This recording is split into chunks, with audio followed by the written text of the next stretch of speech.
Hold on a second. Pep Guardiola walking away from Manchester City? Vinicius Jr. on the verge of a massive Real Madrid exit? And Liverpool desperately trying to lock down their stars before the European giants swoop in? Yeah, this isn't your typical transfer rumor mill. This is the real deal, and it's all happening right now. Trust me, you're going to want to stick around for this one, because what I'm about to tell you could completely reshape European football as we know it. Let's dive in. All right, let's start with the bombshell that's got everyone talking. Pep Guardiola might actually be leaving Manchester City. And no, this isn't just another Pep's tired story that we've heard a million times before. This one feels different. The Times just dropped some serious insider information, and honestly, it's hard to ignore. According to their sources, the 2025-26 season, which would be Pep's 10th year at the club, is looking more and more like his final campaign. Now, before you say, we've heard this before, just hear me out. Look, I know what you're thinking. Every time Pep's contract is up, everyone starts with the same predictions. He's exhausted, he's done, he's moving on. And every single time, what happens? He signs a new deal, and we all look silly. But this time, there's something in the air that feels genuine. Think about it for a second. 10 years at one club. For any manager, that's an incredibly long time. But for someone like Guardiola, who lives and breathes football 24/7, who obsesses over every single detail, who probably dreams about tactical formations, 10 years is basically a lifetime. Let's put this in perspective. His longest stint before City was at Barcelona, and that was only 4 years. And by the end of that run, the man looked absolutely drained. He literally took a year off just to recover. That's how intense it was. And now he spent a decade in the Premier League, which is arguably the most demanding league in the world. The schedule alone is brutal. And here's the thing that really makes you wonder. Pep himself has been dropping hints. Recently, he talked about how there are so many other things in life he wants to explore. Traveling, spending time with family, even learning French. Yeah, you heard that right, French. When a manager of his caliber starts talking about learning new languages instead of winning more trophies, that's usually a pretty clear sign that his priorities are shifting. But, and there's always a but with Guardiola, we can't forget his track record. This man has fooled us before. He could literally come out tomorrow and announce he's staying for another 5 years because he wants to win the Premier League 15 times in a row or something equally insane. With Pep, you just never know. But how City are handling this time is interesting.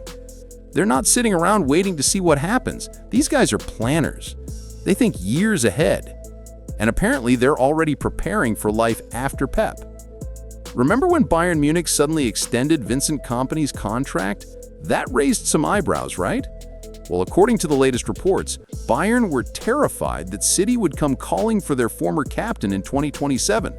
They wanted to lock him down before he could become Pep's successor.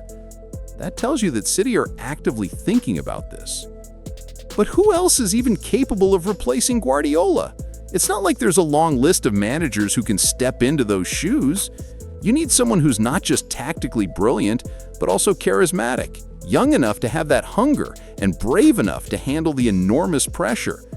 And here's what I really respect about Pep.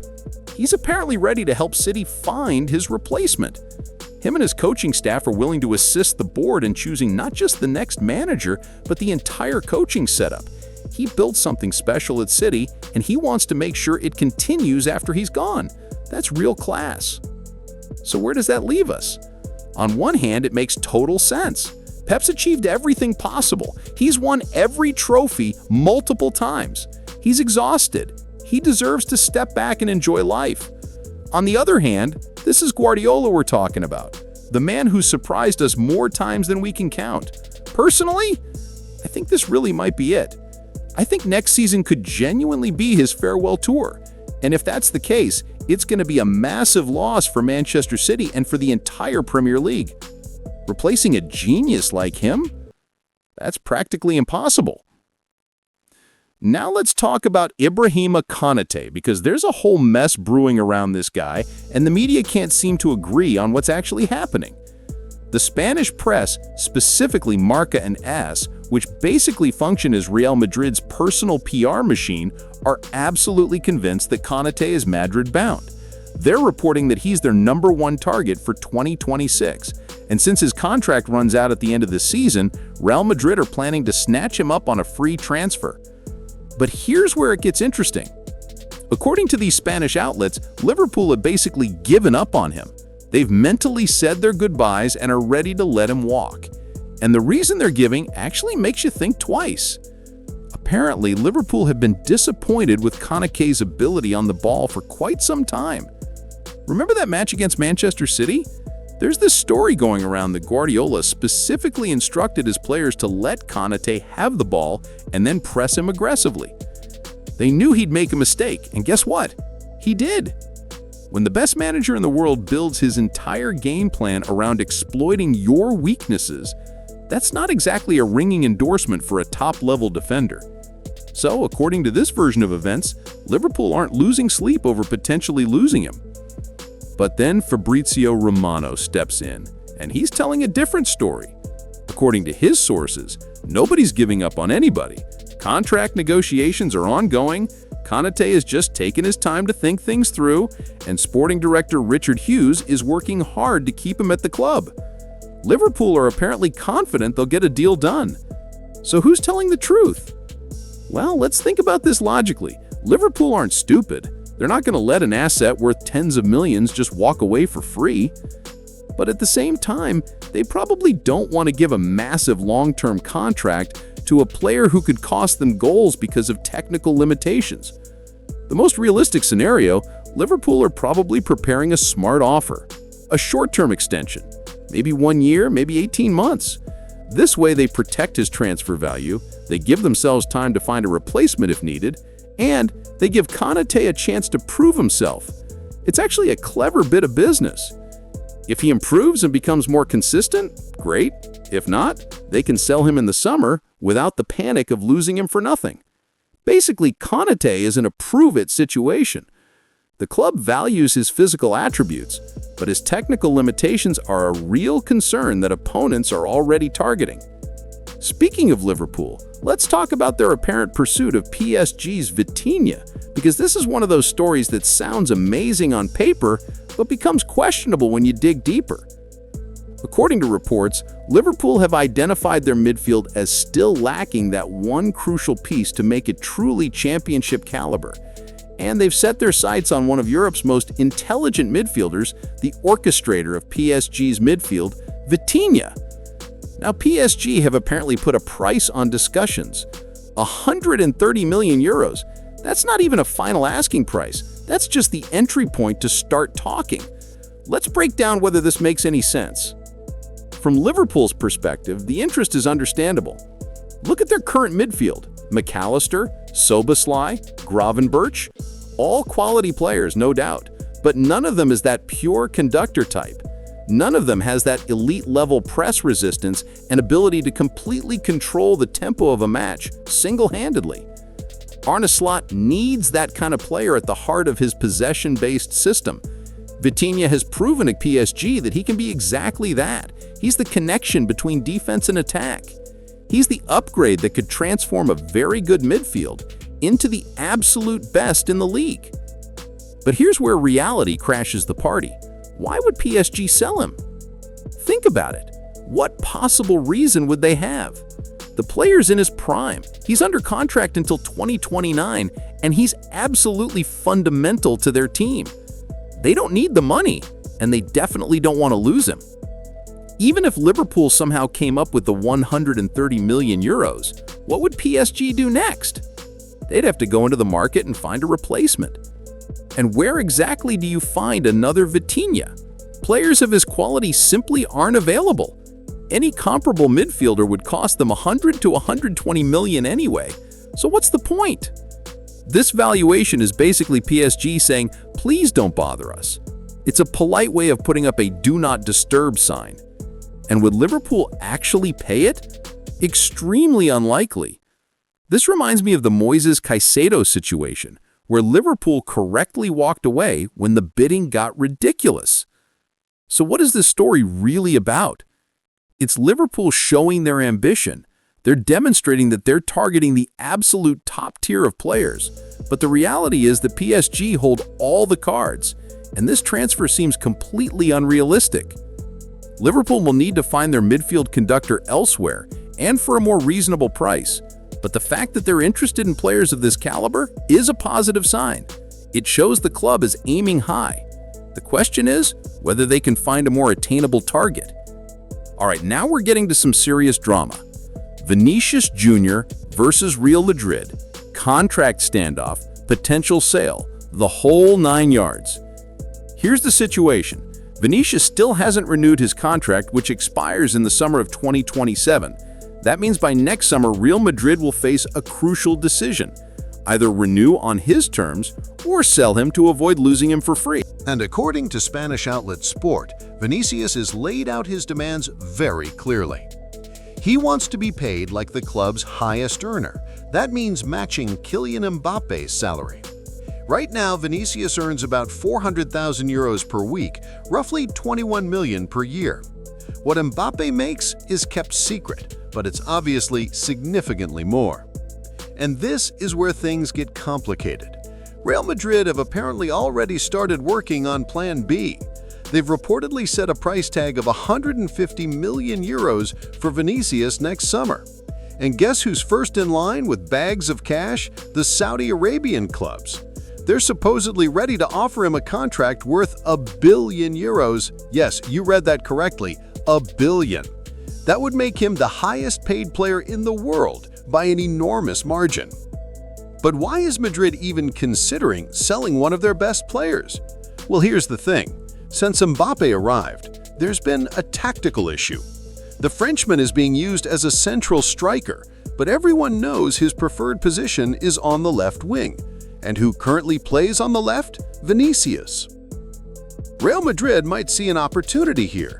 Sell Vinicius at his peak value for 150 million. Use that money to rebuild and structure everything around Mbappe instead. And this is where things get really interesting, because there are whispers about Erling Haaland. Imagine this scenario. Real Madrid sell Vinicius and bring in Haaland. Mbappe moves to his preferred left-wing position, and you get a pure goal-scoring machine in the center. On paper, it's absolutely brilliant, the perfect balance in attack. Adding to all of this is the fact that Vinicius hasn't been in the best form this season. He's still world-class, nobody's arguing that, but he's clearly struggled in recent months. Plus, there's his temperament, the tensions, the moments of frustration. Selling him could actually ease some internal pressure at the club. Now you might wonder why Haaland would even want to leave City. He plays for one of the best clubs in the world, in the strongest league, has an excellent salary and a 10-year contract. What more could he want? But this is where the Real Madrid mystique comes in. There's something about that club. If you really want to cement your legacy, if you want your name written in football history in golden letters, at some point you need to prove yourself at Madrid or Barcelona. It's just how it works. And about a potential swap involving Haaland, in theory, it might not be that expensive for City. The values of Vinicius and Haaland are roughly similar, and their wages are probably not that different either. Plus, we all know these long-term contracts are more about insurance than actual commitment. They can be terminated just as easily as they're signed. What we have here is a perfect storm. Vinicius's contract drama, his inconsistent form and temperamental nature, Mbappe wanting his preferred position, and Haaland's name being thrown around. The Brazilian is still young and has time to regain his form and confidence, but Real Madrid doesn't have that luxury. The summer of 2026 is approaching, and Perez will have to make a tough decision. Let's switch gears and talk about Bayern Munich's reported €75 million bid for Dani Olmo. And honestly, my first reaction was, do they realize this guy has spent more time with doctors than on the football pitch? From Bayern's perspective, there is some logic here. They want to strengthen their attack, and they need a versatile playmaker who can cover the wings and play as a number 10.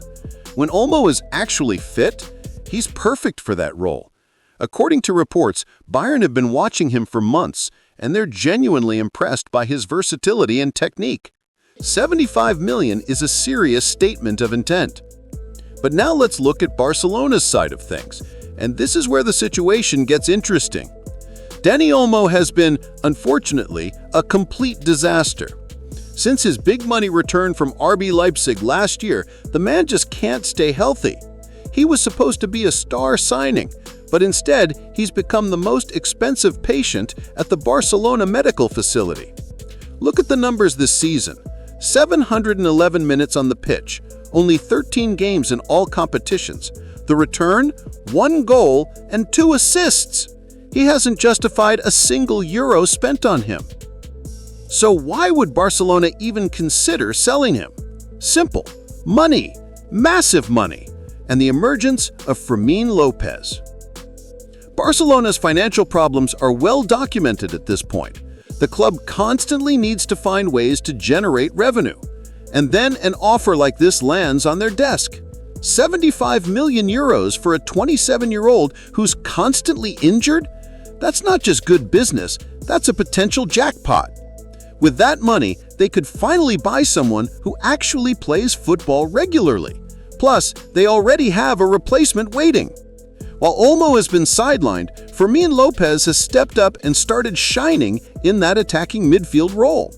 The kid delivers when he plays, and the board has taken notice. Why keep an expensive, permanently injured player when you have an academy graduate producing results right now? The logic is solid. According to insider reports, Olmo's name comes up frequently in discussions about raising funds. And for the player himself, it's decision time. He's 27, prime age for a footballer. He can either stay at Barcelona, where he has a contract until 2030, and fight for his place while constantly battling injuries, or he can accept the challenge and move to Munich. And what's waiting for him in Bavaria? A central role at a top club that has wanted him for ages. A return to the Bundesliga where he previously starred. Compared to his current situation at Barcelona, that actually looks like a significant upgrade. Bayern seem committed despite the risks. Barcelona seem happy to cash in on their problem asset, and Olmo needs to decide what matters more, the dream of playing for Barca or having an actual career at another top club. If I were him, I'd start learning German. Robert Lewandowski is apparently prepared to end his football career if Barcelona don't offer him a new contract next summer.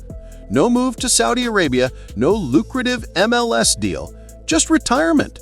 And this represents a genuine position from a player who seems tired of the uncertainty. Lewandowski's future is the main topic of discussion in Catalonia right now. He's 37, his contract expires at the end of the season, and negotiations for an extension have completely stalled. Almost all Catalan sources agree that Barcelona don't intend to offer him a new deal. Naturally, there's interest from Saudi clubs. They'd gladly throw massive money at him. But here's the twist. Robert isn't interested at all. He and his family are well settled in Barcelona. They love the city. He has zero desire to move to an exotic league. His priority is staying in Spain. So why has Barcelona decided to move on from their top scorer? Last season, he scored 42 goals. 42! But this year has started differently. Injuries have kept him out of 4 matches, disrupting his rhythm.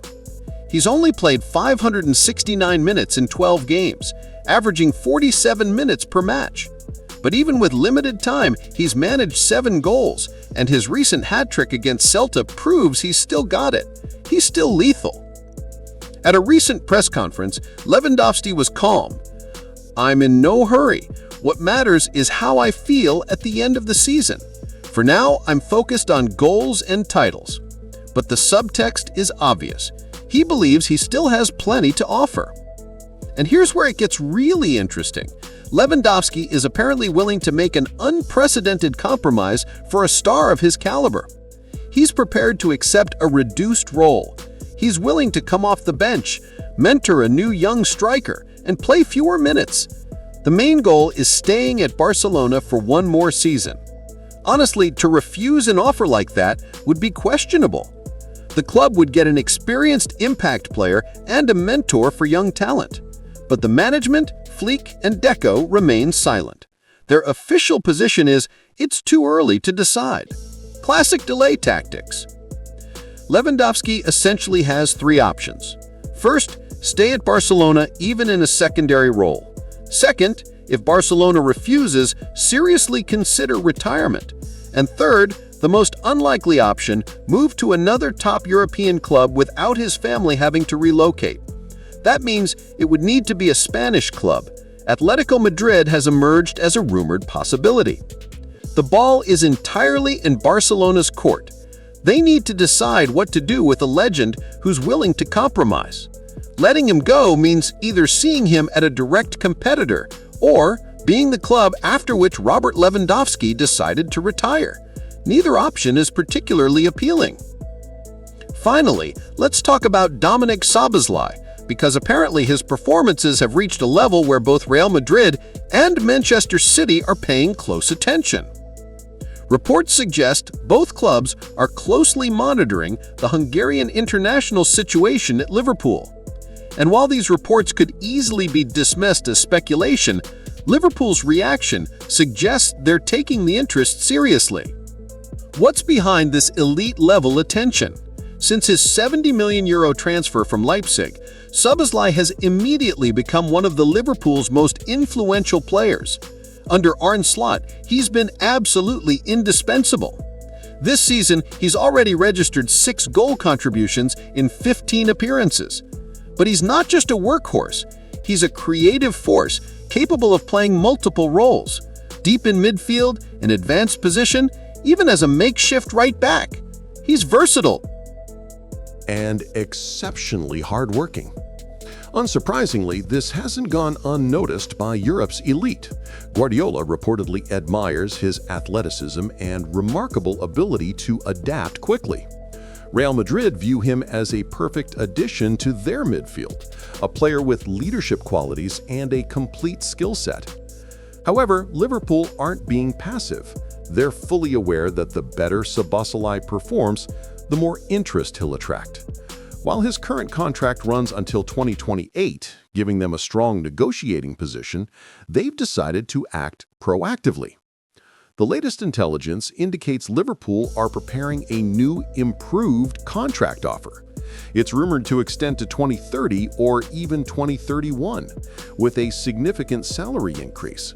Szoboszlai currently earns approximately €135,000 per week.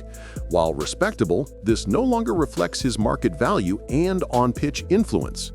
Liverpool are prepared to raise his wages significantly to eliminate any thoughts of him looking elsewhere. Furthermore, any club thinking he can be easily acquired should think again. His current market valuation is around €85 million, but that's just an analytical figure. Should City or Real make a formal approach, Liverpool would undoubtedly demand over €100 million. That's effectively a warning to back off. It's important to recognize that no immediate bids are expected. This is a long-term game. But Liverpool, by acting first, have already gained the upper hand. They're resolving the matter before it becomes a problem. The interest from these European giants is testament to Szoboszlai's quality and Liverpool's excellent scouting. The player is in the ideal environment and is a key figure. To exchange that for uncertainty would be questionable. We're waiting for official confirmation of a new contract, which now seems to be just a matter of time. So there you have it. Pep potentially walking away from City, Vinicius in a contract standoff with Real, Bayern gambling on injury-prone Olmo, Lewandowski possibly hanging up his boots, and Liverpool desperately trying to keep their rising stars. The next few months are going to be absolutely wild. Make sure you drop your thoughts in the comments. What do you think happens with Pep? Will Vinicius really leave Madrid? Let me know. And if you enjoyed this deep dive into the transfer chaos, smash that like button and subscribe for more content just like this. Trust me, you won't want to miss what happens next. See you in the next one.